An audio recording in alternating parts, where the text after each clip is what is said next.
So in this video, I go over implicit differentiation. So up until this point in our career, we've pretty much only been exposed to explicitly defined functions. That means equations of the form y equals an expression of x. You give me x, it completely defines what the value of y would be. Okay, by some kind of sequence of operations. Good examples are the two that you see here. In each case, y is a function of x, explicitly described as such. But that doesn't always happen. Sometimes you get an equation where y has been solved for. But every now and then, even in those cases, you can take that equation and you could solve for y to get the y explicitly in terms of x. But it's a different situation for these equations. These equations do not represent one function y in terms of x. They actually represent many, as you'll see in a moment. Consider the first equation, y squared equals x. If you graph it, you get that. Now, that graph does not pass the vertical line test, so you would say that y is not a function of x. If you take all the points together, the graph does not represent y as a function of x. And yet, even though y is not a function of x, there's tangent lines to those curves. If there's tangent lines, there's slopes. If there's slopes, there is a derivative of y in terms of x, though. What we're going to do is think of this one graph as actually two that have been glued together. And each of those graphs do pass the vertical line test, and they do describe y as a function of x. In this particular equation, I could even find out what those equations are by just taking square roots. The equations are y equals the square root of x, and y equals negative square root of x. Look at the second equation. Its graph looks like this. Once again, this graph does not, in its entirety, represent y as a function of x. But it does have tangent lines at different points. So if it has tangent lines, the graph has a slope at those points. So there is a derivative of y in terms of x at different points on this curve.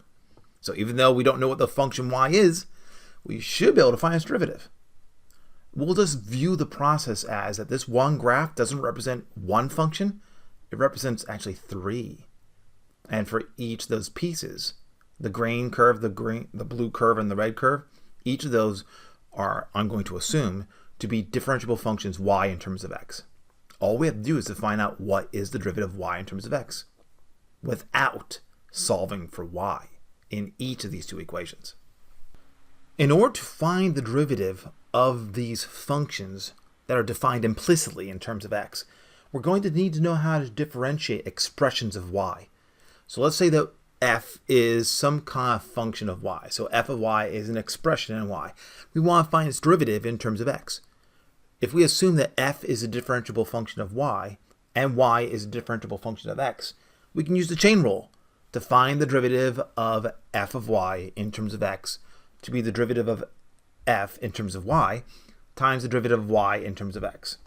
So for example, if I wanted to find the derivative of 5y cubed in terms of x, this would then be, just find the derivative in terms of y first, 15y squared, and then tack on the derivative of y in terms of x. For the second one, to find the derivative of the sine of y squared in terms of x, just find the derivative in terms of y first, which we'll need the chain rule there, so that would be the cosine of y squared times the derivative of y squared in terms of y, which is 2y. And then, now that I've done the derivative in terms of y, I tack on the derivative of the y in terms of x. Just clean it up to write as 2 the constant, y the monomial, then the cosine of y squared, and then finally dy dx. And I put the parentheses around the y squared to make it very obvious what the cosine applies to.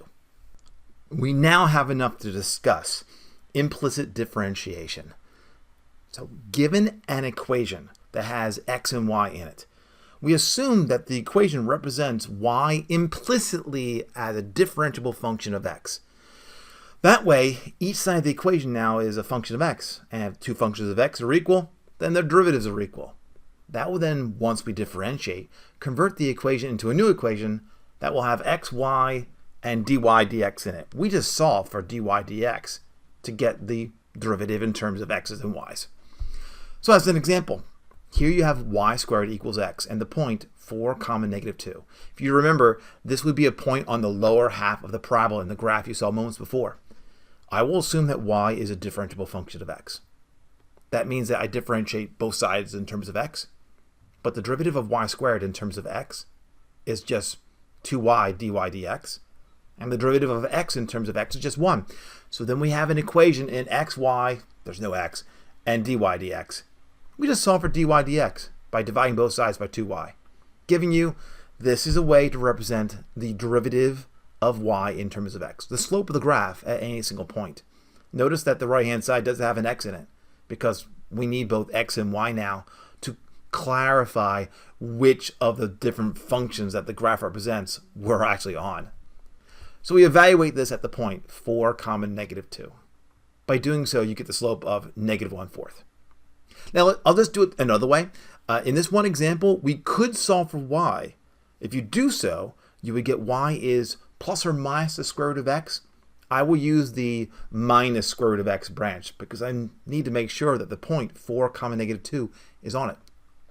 So if I start with y equals negative square root of x, the derivative, as we've done it many times, would be negative 1 over 2 times the square root of x.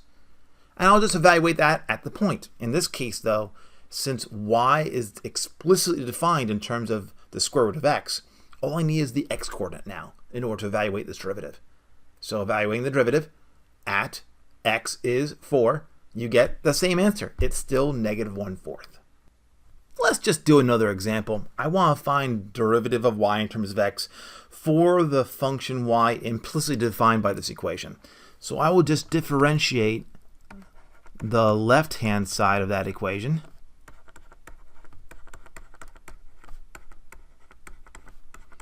And I will differentiate the right. Well, taking the derivative of 0 just gives me 0.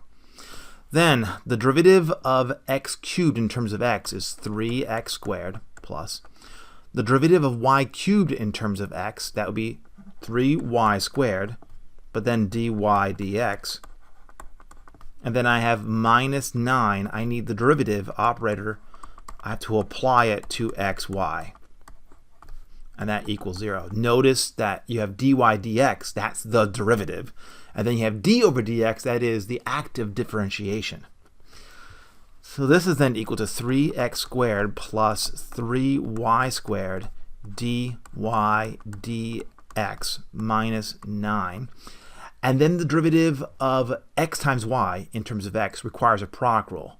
So it's the first factor, x, the derivative of the second factor, the derivative of y in terms of x. That's the derivative of y in terms of x. And then you have minus, or plus, because it's the product rule. You have the second factor, which is y, multiplied to the derivative of x in terms of x, which is 1. And that equals 0. All right, all we have to do now is just solve for dy dx.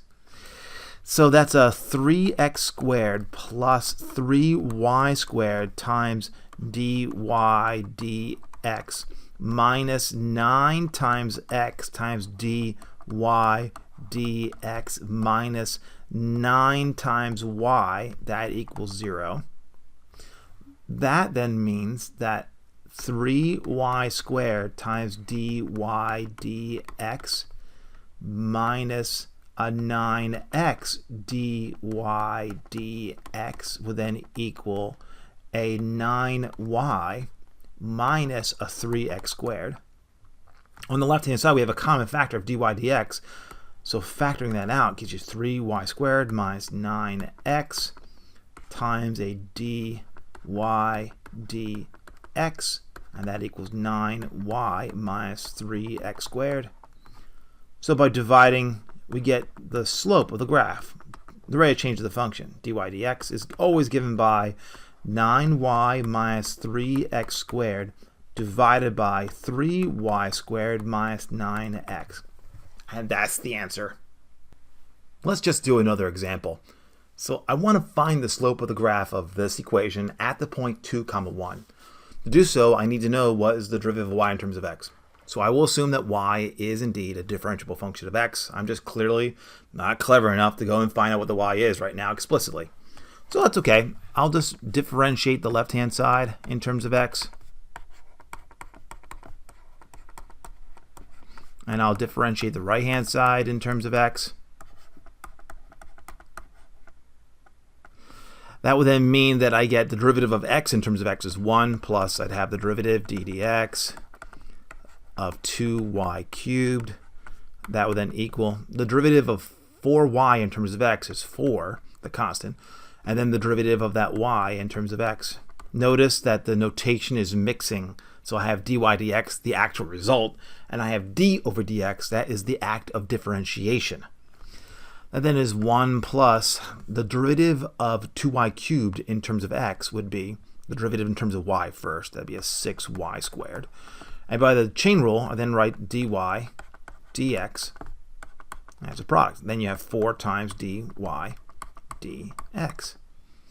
So that would then be, you'd have a 1 equals a 4 times dy dx minus 6y squared dy dx.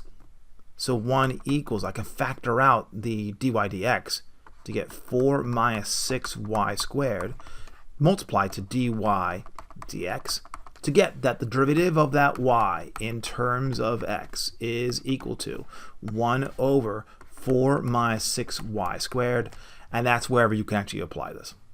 So I wanted to know what the derivative was at the point 2, 1.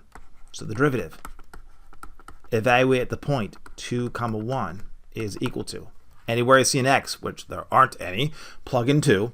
Anywhere I see a y, plug in 1. So you would then get negative 1/2. That's it. That's the slope of the graph at that point. Well, now you know how to find the first derivative of y in terms of x by doing the derivative implicitly. But the first derivative would still be a function of x because the y is also a function of x. That means you can find a second derivative. I'll do one example. These problems tend to be fairly long and notationally heavy. So let's start with y equals x plus y equals 1. I'll distribute that product to make it a little easier to look at, and then I'll differentiate each side in terms of x. By distributing the derivative on the left-hand side, you get this, and the derivative of 1, of course, is 0. The derivative of x times y in terms of x requires a product rule, the first factor being x, second factor being y, so it would be the first factor times the derivative of the second factor plus the second factor y times the derivative of the first, which would be 1. And then I would add the derivative of y squared in terms of x, which would be, by the chain rule, the derivative of y squared in terms of y, which is 2y, times the derivative of y in terms of x. Now just take that equation and solve for dy dx to get, there's the first derivative. Good. Now we need the second derivative. So the second derivative is the derivative of the first. So the second derivative of y in terms of x is the derivative of the first derivative, and that's the derivative in terms of x of the expression we just got, negative y over x plus 2y. So to do that derivative, pretty much we're stuck. We pretty much have to do the quotient rule. So I'll just bash it out. Here we go. There's the quotient rule. The denominator times the derivative of the numerator minus the numerator times the derivative of the denominator, entirely divided by the denominator squared. Now I'll just go back through and find those extra derivatives. So the derivative of negative y in terms of x would be negative the derivative of y in terms of x. I just put the negative in front. The double negation that you see becomes the addition. And the derivative of x plus 2y in terms of x is 1 plus 2 times the derivative of y in terms of x. That's the answer. That actually is the second derivative. It's just that we don't want the derivative of y in terms of x in there. So we have the unfortunate problem of I need to replace dy dx with what it's equivalent to. Well, that requires quite a bit of algebra. There's multiplication here, there's going to be factoring, there's going to be substitution, there'll be complex fractions. So I'll do this over many steps, and I'll show you what it's going to be and then explain how I made the transition. So this is the first step. In the numerator, there is a summation. The first product in that summation, negative times the quantity x plus 2y times the derivative of y in terms of x. Well, but the derivative of y in terms of x has a division of x plus 2y. And in that product, I'm multiplying by x plus 2y. They just cancel, giving me then the opposite of negative y. That's why I have a y here. In the second portion in that summation in the numerator, I have y times summation. So I'll just distribute that y through. That's why I have that next line. All right, so next, this is what I'll have. To explain it, well, you have y plus y. That obviously is just 2y. You then have 2y times dy over dx, but we know what dy over dx is. It's negative y over x plus 2y. So that gives you minus 2 times y squared over x plus 2y. Again, this will be the next step. Notice that there is a common factor in the numerator of 2y. All I did was factor it out. This will be the next step. In the numerator and denominator, I choose to multiply by x plus 2y, because by doing so, I get rid of the extra complex fraction, or at least the extra additional fraction in the numerator. Now, in the numerator, I can then take that 2y and that minus y, add them together to get this, and that would be the answer. Except, I can do one more thing. Remember, the points on this curve satisfy that y times x plus y is just 1. And I see that in the numerator. So the numerator is really just 2 times 1, which is just 2. This is how I would write the second derivative of y in terms of x. As just one more application of using derivatives, suppose you have a lens. Now, as a light ray were to strike that lens, as it passes through it, it would then refract. It would change its direction. I'd like to know how much will it turn in such a way. To do so, we need what's called a normal line. Now, the normal line will create from these different rays angles, alpha and beta. Those two are related in some way by what's called Snell's law. We don't care about that. I'm more interested right now in just finding out how do I find the equation of that normal line. Well, the normal line and the tangent line are just perpendicular to each other. So if you give me the point, you can certainly find the equation of the tangent line. And once you have the equation of the tangent line, you could easily also find the equation of the normal line. As remember, perpendicular lines must have negative reciprocal slopes. So in particular, let's find the equation of the line normal to the given curve, but at the point 2, 2. To do that, I'm just going to find the slope of the graph at that point, and then use the negative reciprocal as the slope of my normal line. Well, let's see. So then I would find the derivative in terms of x squared plus y squared. That would equal then the derivative in terms of x of just 8. This then is 2x plus 2y times dy dx, and that is the derivative of 8, which is 0. That leaves you then that the derivative of y in terms of x would have to equal a negative 2x over 2y, or negative x over y. I can then find the slope of my tangent of my secant line. So the slope of my tangent line is found by taking that derivative and evaluating it at my point, which will be 2, 2. So that's negative 2 over 2. That's negative 1. That's the slope of my tangent line. So the slope of my normal line would have to be the negative reciprocal of that slope, which is 1.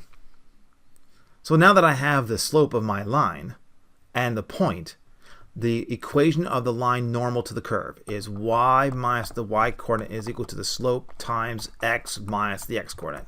And of course, if you want to solve for y, you can here. You get y equals x. That's it. That would be the line that would be normal to that curve at that point. And that gives you a basic introduction to implicit differentiation. In the future, we'll use this to find the derivative of various logarithms, exponential functions of bases that are not e, and also the derivative of all the inverse trig functions. We'll follow that up towards the end with related rates of change, showing you how to solve applications where you want to relate two rates.